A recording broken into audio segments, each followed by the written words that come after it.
దాదాపు మన పట్టణంలో ఈరోజు ఫ్యామిలీతో టూ వీలర్ మీద కానీ కారులో కానీ వెళ్ళి షాపింగ్ చేసేటువంటి పరిస్థితి ఈరోజు కావల్లో లేదు. అందుకే కావల్లో ఉన్నటువంటి వ్యాపారాల్లో 40% ఫ్యామిలీస్ అంతా కూడా నెల్లూరుకి వెళ్ళి వ్యాపారాలు పర్చేజ్ చేస్తున్నారు. ఇది మన కావలికి ఒక డిసడ్వాంటేజ్. కాబట్టి కావలి రోడ్లు విస్తరించాల్సినటువంటి అవసరం ఉంది. కాబట్టి ఈరోజు భాష్యం స్కూల్ కాడి నుంచి మద్దురుపాడు వరకు రోడ్డు పూర్తయింది.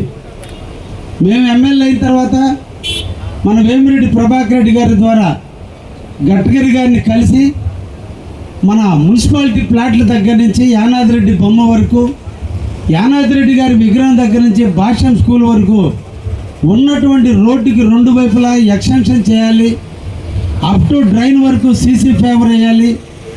ఎక్కడ కూడా దుమ్ము ధూళితో కావలి ప్రజల ఆరోగ్యం క్షీణించే విధంగా ఉండకూడదు. రోడ్డు మీద అమ్ముకున్నటువంటి చిరు వ్యాపారస్తులు కూడా దుమ్ము ధూళితో ఇబ్బందులు రాకూడదు. కాబట్టి ఆ ప్రాంతం అంతా కూడా సీసీ ఫేవర్ వేయాలని 17 కోట్ల రూపాయలతో నిధులు మంజూరు చేయటం.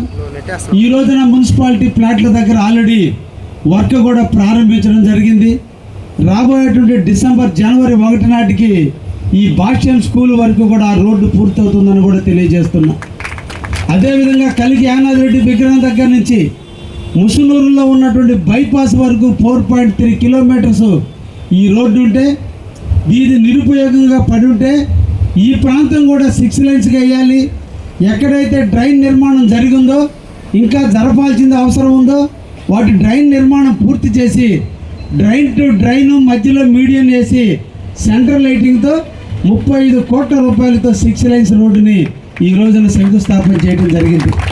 కాంట్రాక్ట్కి ఇచ్చిన టైము 1.5 సంవత్సరం, ఆల్రెడీ 2 నెలలు పూర్తయింది. ఇప్పటికే కాంట్రాక్టరు, నేను కూడా మంత్రి, ఈ సందర్భంగా బీసీ జనార్దన్ రెడ్డి గారు R&B మంత్రివర్యులు మన కావలికి తీసుకొచ్చాం. మన బేదా రవిచంద్ర గారిని ఎమ్మెల్సీగా గెలిచినప్పుడు ఆయన ప్రమాణ స్వీకారం అంటే ఫెలిస్టేషన్ చేయడానికి మన బీసీ జనార్దన్ రెడ్డి గారిని తీసుకొచ్చాం.